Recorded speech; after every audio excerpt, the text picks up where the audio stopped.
Lehtori Nurmio tässä terve. Tällä videolla esittelen teille kauan odotetun Yamarinin uuden lippulaivamallin, Yamarin Aura Cabinin. Tämä vene ensi esiteltiin 2026 Düsseldorfin venemessuilla ja tällä videolla vene on näytillä Helsingin Vene 26 Boat venemessuilla. Tällä videolla esittelen veneen säilytystiloineen ja ratkaisuineen. Pituuttahan tällä on 10,4 metriä ja leveyttä 3,35 metriä ja painon ollessa 5700 kiloa, niin ainakaan tätä lippulaiva Yamarinia ei tulla ramin perässä mun videoilla näkemään.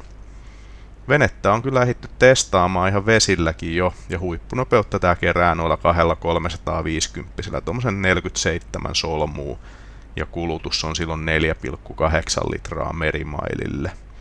Tarkoituksena olisi myös lähteä itse kokeilemaan tätä vesille heti vaan kun jäät on lähtynyt. Lähdetäänpä katsoa sitten tarkemmin yksityiskohtia. Tästä perästä löytyy heti tämmöiset säilytystilat. Ja täällä styrpuurin puolella löytyy sitten nuo polttoainesuodattimet ja sitten tankkaus sammuttimen lisäksi. Sitten tosta keskeltä löytyy tämmönen vähän kaposempi säilytystila. Kyllä siinä nyt ainakin köysiä varmaan saa tai jotain muuta. Maasähkökin siinä vilahtaa. Moottorit on sähköohjattuja, joka mahdollistaa sitten joystick-ohjauksen. Paapurin puolelta löytyy myös säilytystilaa, ja näähän on tälleen nätisti viimeistellyt. Ja sitten löytyy kaasujouset, jotka pitää nää sitten yläasennossaan. Styrpuurin puolelta tästä löytyy tämmönen avattava ovi. Helpottaa kummasti sitten laiturille astumista. Sen verran kuitenkin akalle korkeutta näillä laidoilla, että sen yliastuminen ei ole ehkä enää ihan niin miellyttävää. Aika käytännöllisen oloinen ratkaisu.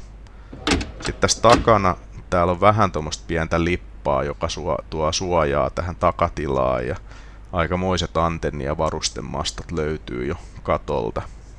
Pressujen kanssahan tässä veneessä ei tarvitse pelailla. Eli tässä on tämmöistä tavallaan niin paljeovet tässä takana ja sitten tuolla sivuilla sitten liukuovet. Eli aika nopeasti sitten tää saadaan aika avonaiseksi tää vene. Alkaa aurinko paistelemaan ja riittävän lämmintä. Sisätilan layout on ehkä vähän poikkeava. Tässä on molemmilla laidoilla tämmöiset istuimet, jonka alla on tietysti hyvät säilytystilat. Tälleen vastakkain sitten tässä istutaan. Ja tähän saa toki pöydän ja se itse asiassa onkin tässä toisen istuimen alla sitten säilytyksessä. Ja täältähän löytyy sitten noi automaattisulakkeet ja päävirtakytkimiä ja vastaavia. Näissäkin tietysti kaasujouset täällä sisätiloissakin myös näissä pysyy auki. Ja tähän saa myös välipaloja, jolla tämän saa muokattua vuoteeksi tai tämmöiseksi divaaniksi sitten myös. Pentteri on vähän niin kuin tämmönen irrallinen moduuli tossa kulkuaukon kohdalla, eli jos sitä ei tarvii, niin sen ehkä jättää pois.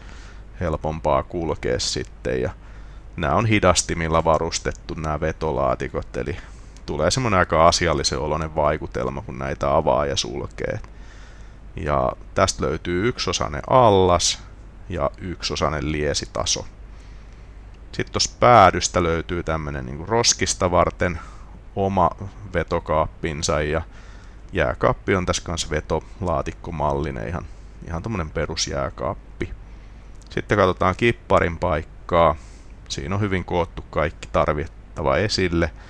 Ja tässä on kaksi tämmöistä 16 tuuman plotteria sitten, mihin saa valittua moottoritietoja ja muuta viihdettä ja karttaa sitten samaan aikaan näkyville. Ja kyllä tuossa nopeasti vilahti myös se joystick-ohjaus.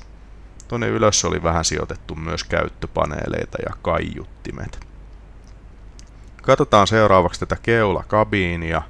Siinä on isot runkoikkunat, tuo mukavasti valoisuutta tänne tilaan. Ja sitten tässä on sängyn alla on tämmönen säilytystila löytyy. Ja sänkyhän tästä tulee tästä, nythän se näyttää sohvalta, mutta kun tuo iso pala tosta tuodaan tähän eteemmäs, niin se muuttuukin sängys. Aika kekseliäs ratkaisu täytyy myöntää. Aika nopeasti ton saa sängyksi muokattua. Viimeistely muutenkin on aika semmoista siistin olosta. Hyvän näköinen. Kattoluukkukin täältä löytyy. Ja sitten täällä on toinen makuutila täällä kannen alla. Tää on aika matalahko. Toki sinne aikuisetkin mahtuu, mutta ehkä se paremmin soveltuu lapsille. WC on totta kai tämmönen erillinen suljettava WC-tila, ja sieltä löytyy sähköhuuhtelulla toimiva WC-istuin ja sitten pesuallas, joka jostain syystä on peitetty tommosen levyn alle. Sitä en ehkä ihan keksinyt, että minkä takia toi tarvii tommosen levyn tähän päälle, ja mitä muuta täällä vessassa on sitten tarpeellista tehdä. Mut ihan hyvän kokoinen ja tilava WC-tila. Sitten löytyy tästä paapurin puolelta tämmönen vaatekaappi. Ja siitä vaatekaapista täytyy sanoa, että toi kulku tonne keulakannelle syö tätä vähän tilaa. Että tää ei ihan niin tilava oo, miltä se ulkoisesti tossa näytti. Mut kuitenkin nyt kaappitila kuitenkin. Mennään katsomaan sitten tonne keulakannelle, että mitä sieltä löytyy. Tässä on muutama askelma, mitkä noustaan sitten tonne ylöspäin. Eli täällä tää on jo aika matalalla sitten toi kaide. Sitten tästä keulasta löytyy 2 osassa aukeva luukku ja siellä on sähköinen ankkurivinssi ja sitten irralliset tommoset tikkaat tuohon keulaan rantautumista varten.